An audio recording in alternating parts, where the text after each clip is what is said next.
introducing you to this newer show that we put together called The Enlightened Passenger. The idea behind the show is simply asking guests what they would tell a stranger on a plane if they were sitting next to them and the stranger asked them for advice. The scenery is passing very fast, but the seer is constant. The one who's seeing is the same. Let me appreciate you for asking a question that I haven't been asked after 2,500 or so interviews over the years. You have to drop the ego, which is everyone's greatest obstacle. In 2008, Grant and I had been married for 4 years. I was pregnant with my first child. The economy was collapsing, and we were on the verge of losing everything financially.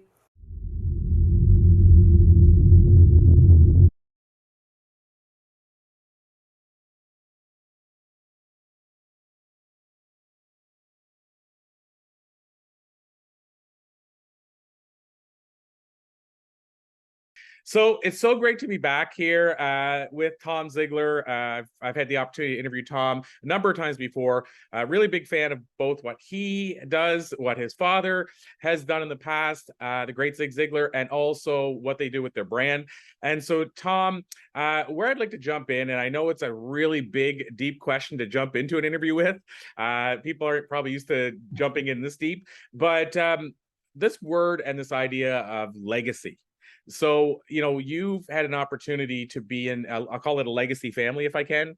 And so I'd love to get your take on what your thoughts are on legacy are, maybe using a bit of the context of some people think it's what we create and every day decide that we're creating and intentionally do it. And other people say, you know what, I just do what I do and eventually somebody else will decide what my legacy is or was.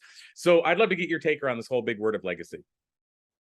Yeah. So the reality is we're all leaving a legacy. The question is it by design or by chance? And so we like to be very intentional. There's a writer named Mark Batterson, and he said an inheritance is what you leave to someone. A legacy is what you leave in someone. And so I just, that's the difference to me. So legacy is when you teach and transfer the knowledge and wisdom and habits that allow someone to make good decisions that ripple through eternity. And so it's who you are as a person. We live in a very conditional society. Love is conditional. My values conditional. It's what have I done lately? What's my standing? But that's a wrong approach. It really is who we are, our character, our integrity, and our value comes from us from the inside out, right? It's intrinsic. And so legacy is about building a foundation that allows somebody, no matter what the disruption, no matter what the challenge is, because we're all going to have it, to make good decisions, to move forward, to have that foundational place. And that needs to be intentional because, if it's not, people are going to make the best choice they know how to make or what seems convenient. And that usually doesn't end up well if they don't have guidelines. So one of the things I also feel, and this is just a personal take, but I feel that legacy, we often think of it as when we're gone. And I feel it's also what people think about us and say about us behind our back. Now, I want to preface that by, I also believe in that quote that says, what people say about me behind my back is none of my business. But I still think it kind of represents who you are, what people feel about you. What are your thoughts around that as well? Yeah. So one of the intentional things that I talk about with legacy is, what do you want people to say about you behind your back? Yeah, that's powerful. Well, and so your father, I mean, every person I've ever heard mention Zig Ziglar has always said amazing things about him, and including when he was with us. So, I mean, to me, that's a classic example of somebody who's created an amazing legacy. Yeah. And, his test was this, he would get on stage and, maybe the greatest speaker on stage ever and have these amazing life-changing messages, and he'd get hope and encouragement. And he wrote 45 books, and people would see all this and they would think, wow, this is too good to be true.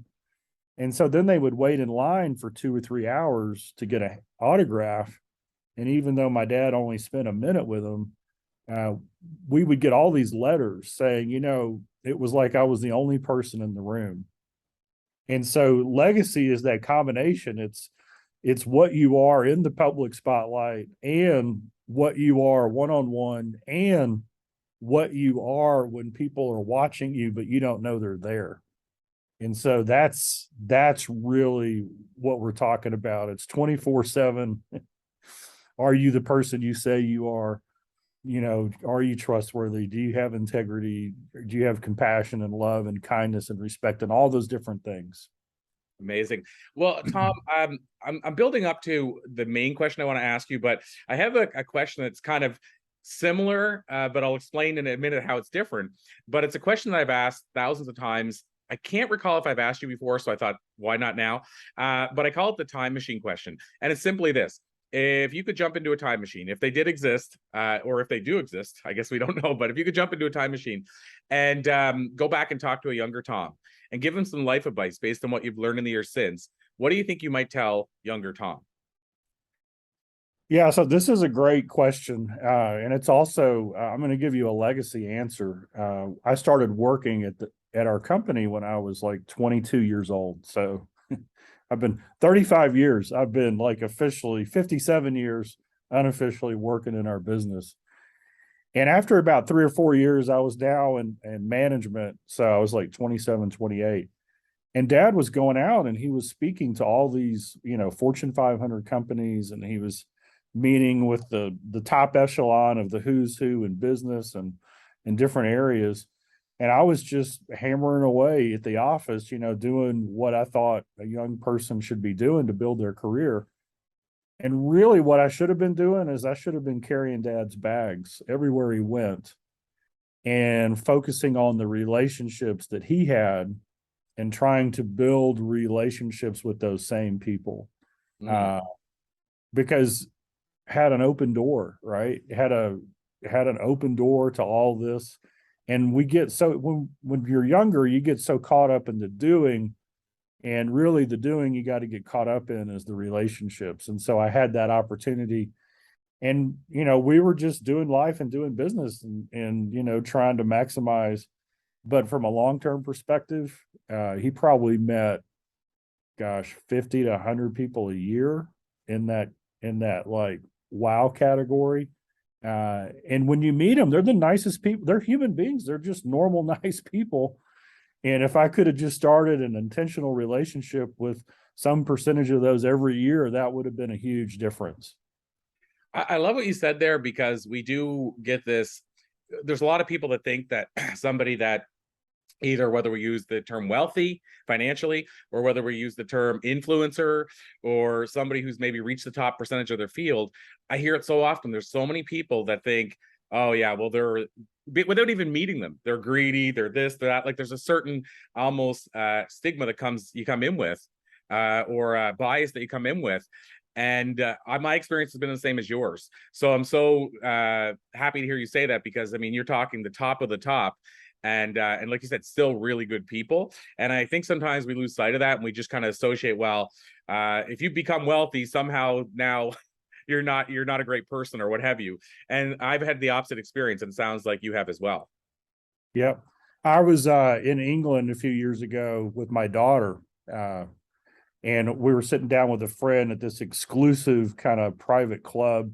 And in this club were, like, the prime minister's wife was there. There was an A-list celebrity there. I mean, it's just kind of like this, when you think of a British kind of exclusive club. And I asked Paul Ross, I said, hey, what advice would you give my daughter?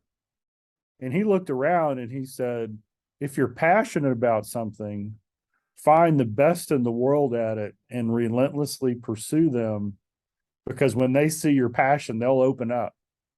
And Paul's claim to fame, that's who he works with. He works with CEOs of Fortune 500, a lot of media executives and everything else. He said they're just normal people. So that was the advice he gave my daughter. And so right on with that. If you're passionate about something, find out who's number one and pursue them.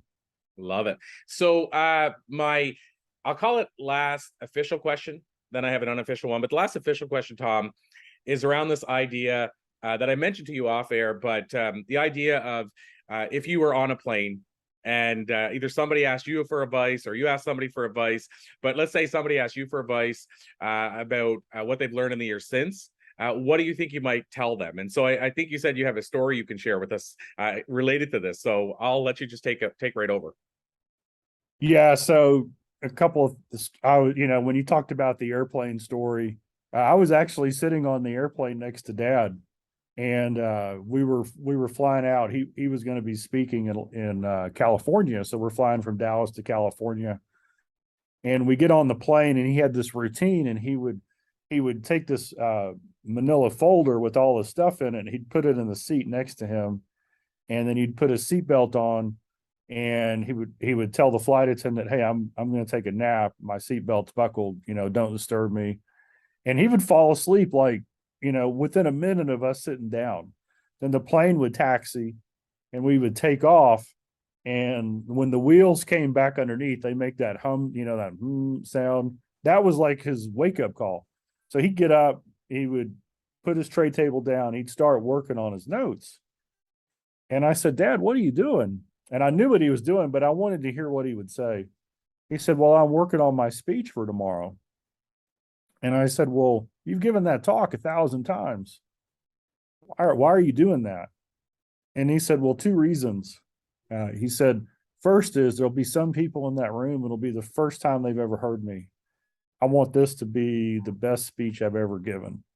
And he prepared at least 3 hours for every talk he did, even though he'd given it 1,000 times. And then the second thing he said was, and a couple of weeks ago, I had a phone call with the leadership of the organization, and they gave me a lot of insight into some of the challenges they're facing, some of the words that they're focused on, what their theme is for the year. And he said, "I was reading in the newspaper and some magazines in their industry, and so I can make a few connections there. So I really want to make this presentation about them and their organization." And so right there was 2 foundational things. Dad said that the number 1 reason for his success was character and integrity. And the number 2 reason was persistent consistency. And so consistency was this, and this is like gold when it comes to advice. When you have a worthy goal or objective, work on it every single day or as often as necessary until you achieve it. Right. And so that's consistency. And so his whole life was that way. And then whenever you're doing something, be persistent. In other words, take it up a notch, do a little bit extra. And the reality is that he probably would have gotten 5 out of 5 stars, whether he had added stuff in for that company or not. But there's something that connects to the heart when everybody in the room knows, wow, this person did a little bit extra just for us. And so if you want to get ahead in life, you can apply that. I call it the PC, persistent consistency. You can apply that to anything you do. If it's worth achieving, if you're consistent and relentless in pursuing it every day, and when you pursue it, you take it up a notch, it just changes everything. I love that. And I love just that extra thing you mentioned, which is the words "a little bit extra." Because to me, that's also what he was doing. Like you said, that little bit extra of sitting down and some would argue that's a lot extra, right? Like sitting down for 3 hours and prepping again after a talk you've already delivered. But I do believe that the people that I've studied and watched, they are often always trying to figure out how they can do a little bit extra, how they can show up fully. And the key thing is, like you said, when no one's watching too, like how you can show up fully if you go to deliver a talk and all of a sudden a storm happens and there's only 2 people in the room. Do you still deliver it the same way you would have if there was 500? And there's some people that go that little bit extra and knock it out of the park, and then there's some people that fall flat. Do you have a story around that? I didn't know if you had anything to add on that, because I saw you smirked when I said in front of 2 people, so I didn't know if there was a story. Yeah. Oh yeah, there's always that story. So this kind of goes back to my mission, my personal mission statement, which is this: to create the atmosphere that allows you to become the person God created you to become. Right. And so And I love the word atmosphere because it's more than environment. It's, it's a spiritual connection. It's a feeling. It's an intentionality. It's all these different things. And so when you create an atmosphere for those you're around, it doesn't matter whether there's one person or 2,000 people, right? You're there, and you go in with this expectancy that there's somebody there for a reason, and this is going to be the turning point.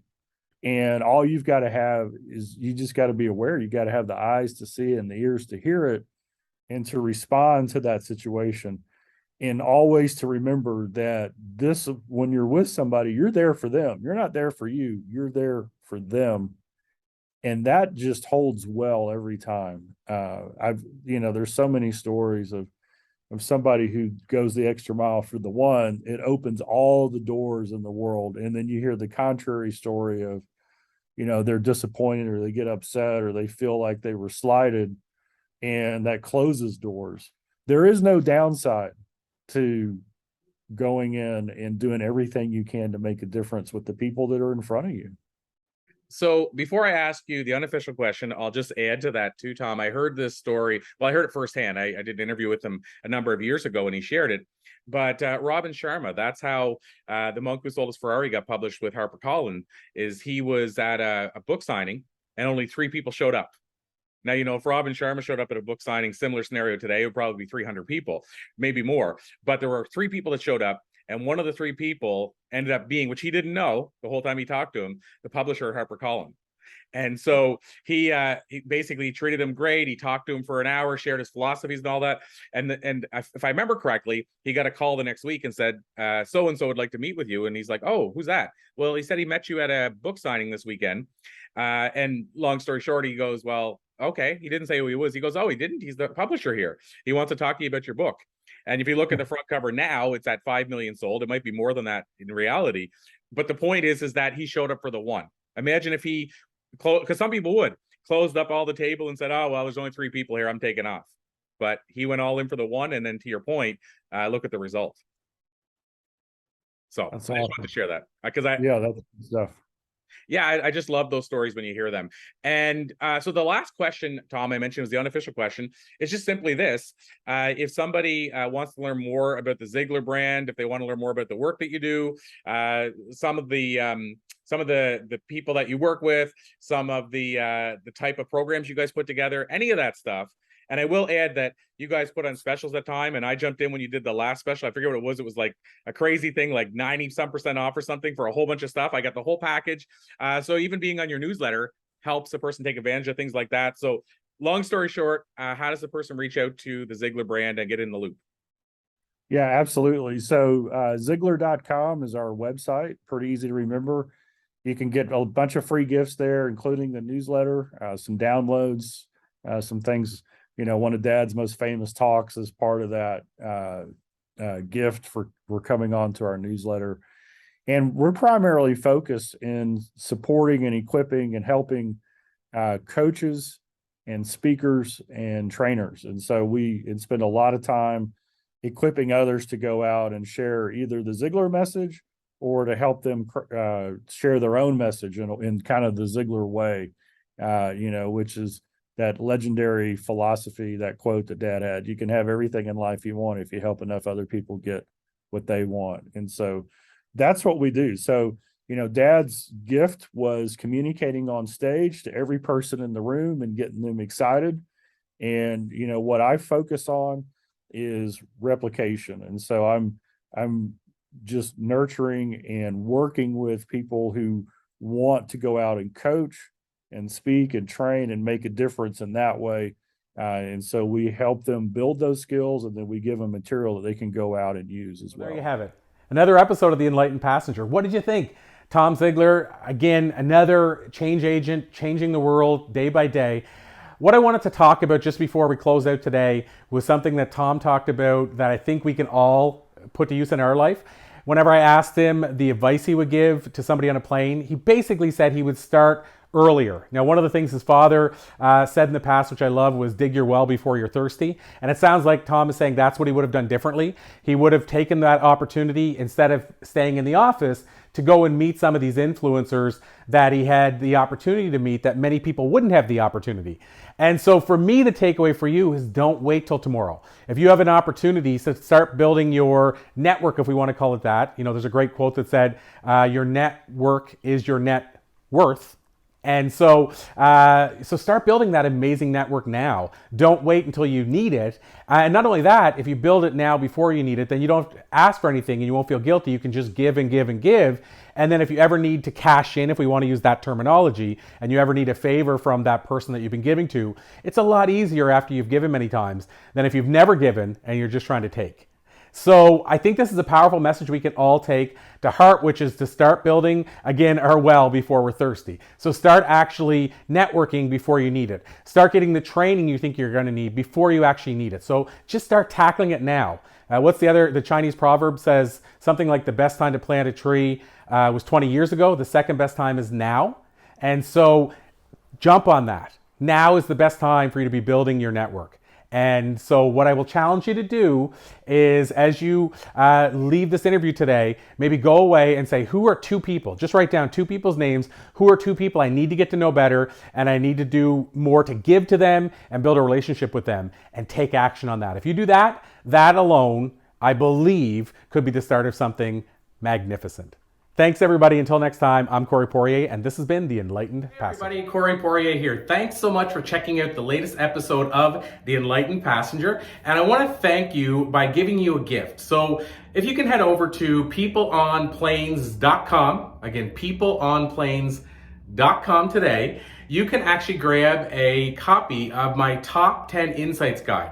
Now, when I say my top 10 insights guide, these are the top 10 insights that I've gathered during interviews with some of the world's top thought leaders. So in that insights guide, you're going to find insight by the legendary Les Brown, by Lisa Nichols, by the late Bob Proctor. I believe Jack Canfield's in there as well. And these are, again, the insights that it took me thousands of hours and thousands of interviews to gather. And I put them all together in a top 10 insights guide that I want to gift to you. So if you go over to peopleonplanes.com, and you can grab your free copy. If you scroll down, you'll see where it says grab your top 10 insights guide. And of course, on the website, you'll also find other things like the latest episodes of the podcast itself. So thank you so much for joining us on The Enlightened Passenger. I'm Corey Poirier. Until next time.